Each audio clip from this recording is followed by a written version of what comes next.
Cigarette కాల్చుద్దని చెప్పాలి. నేను చెప్పను. నువ్వు చెప్పా. నేను చెప్పను, నువ్వే చెప్పు. సర్లే సార్, మా ఎస్పీ గారు వచ్చినప్పుడు మాత్రం సిగరెట్ కాల్చకండి సార్. ఏ? మా ఉద్యోగాలు పోతాయి సార్. సిగరెట్ తాగను, మందు తాగుతాను. వెళ్ళ. అలాగే.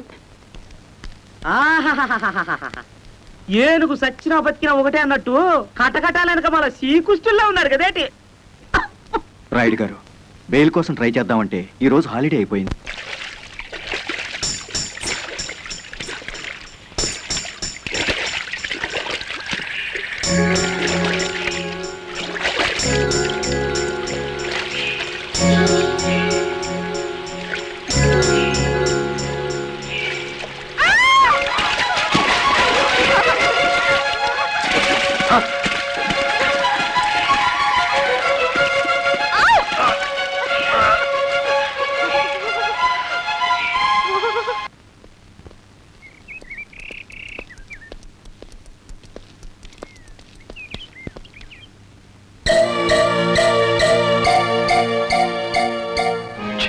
అదేమిటి తెల్ల చీర ఎదురొచ్చినట్టు తలాలా పక్కకు తిప్పుకున్నావు? నువ్వు వేసుకున్న బట్టలు నా కళ్ళకు అలాగే కనిపిస్తున్నాయిరా. ఎలా కనిపించినా పర్వాలేదులే, నేను మళ్ళీ ఉద్యోగంలో జాయిన్ అవుతున్నాను. సంతోషం అనవే. దౌర్భాగ్యం. నన్నెన్నన్నా పర్వాలేదు, కానీ ఆ గుడివాడ రౌడీకి ఎదురెళ్తే ఎదురు పదలో పడ్డట్టే. నువ్వు ఎదురొచ్చినప్పుడే అనుకున్నా ఇలాంటి తప్పుడు సలహాలు ఏవో ఇస్తావని. గూండాయిజానికి లా భయపడదరా పిచ్చి కొడక. ఈ సంగతి మీ రౌడీలకు చెప్పు. ప్రాసిక్యూటర్ గారు, ప్రొసీడ్.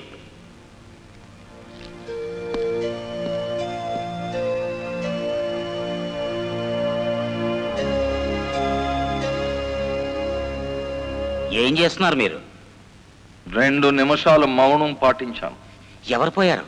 మన జిల్లా పరువు చచ్చిపోయింది యువరానర్. ఒక జిల్లా కలెక్టర్ గారిని చేసుకున్న దౌర్భాగ్యపు కేసు విచారణకు వచ్చే ముందు సంతాప సూచకంగా 2 నిమిషాలు మౌనం పాటించాను your honour.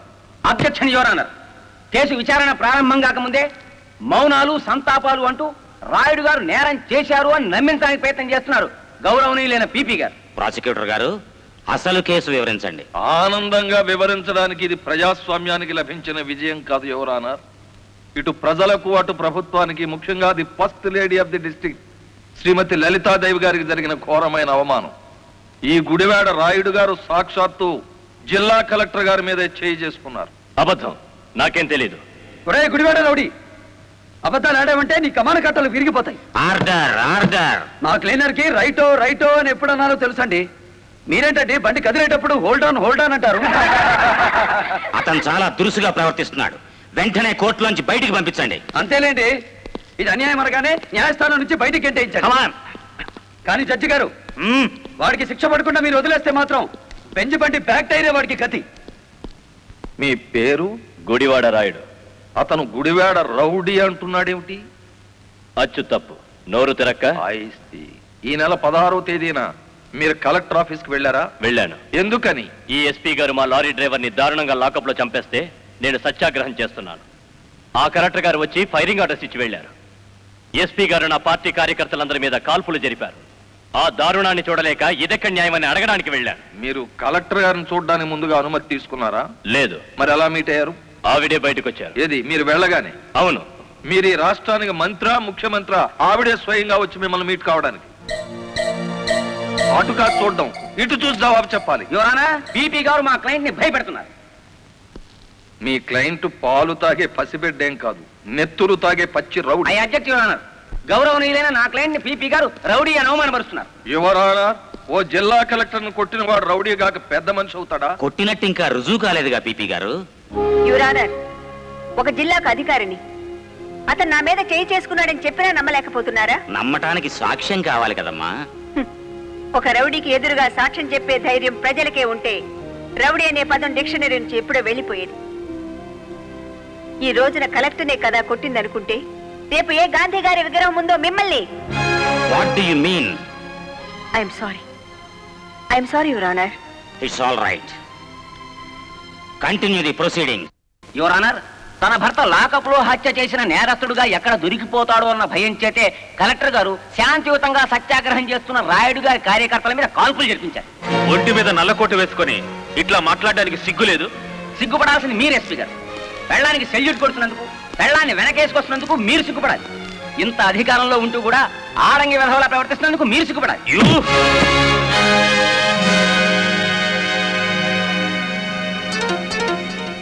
Mister SP, this is court. Behave yourself properly. Sorry your honour. చూసారా యువర్ ఆనర్, ఈ ఎస్పీ గారికి ఎంతటి ఆవేశము అహంకారం ఉన్నాయో ప్రత్యక్షంగా మీరే చూశారుగా. ఇది న్యాయమా అని అడగడానికి వెళ్ళిన రాయుడు గారిని లారీ డ్రైవర్ బాలమురళి వెనక్కి నెట్టేస్తే తూలి పడబోతూ కలెక్టర్ గారి భుజం మీద చెయ్యేసి నిలదొక్కున్నారు అంతే. దీనికి మహాభారతంలో కురుక్షేత్రం అంత రాద్ధాంతాన్ని సృష్టించారు ఈ దంపతులు. నిజానికి ఇప్పుడు శిక్ష పడాల్సింది ఎస్పీ గారికే గాని రాయుడు గారికి కాదు అని సవినయంగా విన్నవించుకుంటున్నాను. కలెక్టర్ గారిని గుడివాడ రాయుడు గారు కొట్టినట్లు ప్రాసిక్యూషన్ వారు సరైన సాక్ష్యాధారాలతో నిరూపించలేకపోయారు. ఈ కారణంగా గుడివాడ రాయుడు గారు నిర్దోషి అని తీర్పు ఇవ్వటం అయినది. ఇంట్రాగేషన్ లో ఉన్న ఓ వ్యక్తి మరణానికి కారణమైన ఎస్పీని వెంటనే సస్పెండ్ చేయమని పోలీస్ డిపార్ట్మెంట్ కి ఉత్తర్వులు జారీ చేయటం అయినది. యువర్ ఆనర్, సంతాపంతో ప్రారంభించిన ఈ కేసుని సంతోషకరమైన వార్తతో ముగిస్తున్నాను. ఒక జిల్లా కలెక్టర్ను కొట్టిన కేసును నిరూపించలేని అసమర్థుడిగా, చేతగాని వాడిగా, ఈ పీపీ పోస్ట్ కి అనర్హుడుగా భావించి రిజైన్ చేస్తున్నాను. Please accept this your honour. మరి అంత పెద్ద పెగ్గ కొట్టవయ్యా. ఎంత పెద్ద కేసు గెలిపించావో తెలుసా? కొట్టు. కోర్టులోని దెబ్బక కాశీపతి గాడు గిలగిల కొట్టుకున్నారు కదేటి. కొట్టు. ఆ గొప్పదనం నాది కాదు, మరి మన బుర్రది. ఏంటి రైడ్, కేసు గెలిచినందుకు అంతా ఖుషి చేసుకుంటుంటే నువ్వేమిటి ఎవడో పోయినట్టు పెట్టావు ఫేసు? కొట్టు. నాకు మందు తాగాలని లేదు, మరి ఆ లారీ డ్రైవర్ బాలమురళి గాడి నెత్తురు తాగాలనుంది. వాడి నెత్తురు ఏమైనా అత్తరా? కావలసినప్పుడల్లా చొక్కాకి రాసుకోవడానికి. అయినా ఇప్పుడే కదా చిత్తం కొట్టి నువ్వు బొక్కలో పెడితే నా బ్రెయిన్తో బయటికి తెచ్చాను. కాస్త చెప్పబోయే రంగనాయకులు. అవును రాయుడు గారు, డిఫెన్స్ గారు చెప్పినట్టు కొన్నాళ్ళు సైలెంట్ గా ఉండటం మంచిది. టైం బాగులేనప్పుడు తాడే పాము కుడుతుంది కదేటి. చూడు రైడు, చార్మినార్ అంత బాడీ ఉండగానే సరిపోదయ్యా, చటాక్ బ్రెయిన్ కూడా ఉండాలి. ఆ బాలమురళి గారికి ఎడాపెడ కలెక్టర్ ఎస్పీ ఉన్నంత కాలం తలకాయ కాదు కదా, వాడి గుండీ కూడా బేకలేవు. వాడిని దెబ్బ కొట్టాలంటే కావాల్సింది కండ కాదయ్యా, బుర్ర. చేత నా మాట విని ఆ లారీ డ్రైవర్ గారి సంగతి మర్చిపోయి హాయిగా మందు కొట్టి పడుకో. మిగతా సంగతి నేను చూసుకుంటాను.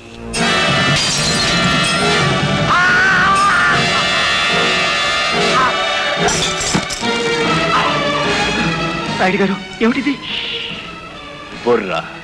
బుర్ర కావాలి. పార్ట్నరు, ఏంటయ్యా ఇది? మరీ కసాయినాయలాగున్నాడే. ఒక్కొక్కని ఇన్స్టాల్మెంట్ లో వేసేస్తున్నాడు కంతా. ఎప్పుడన్నా చేతులు దురదగా ఉన్నాయని మనల్ని కూడా వేసేస్తాడా ఏంటి? నువ్వు భయపడితే అంత పని చేస్తాడు.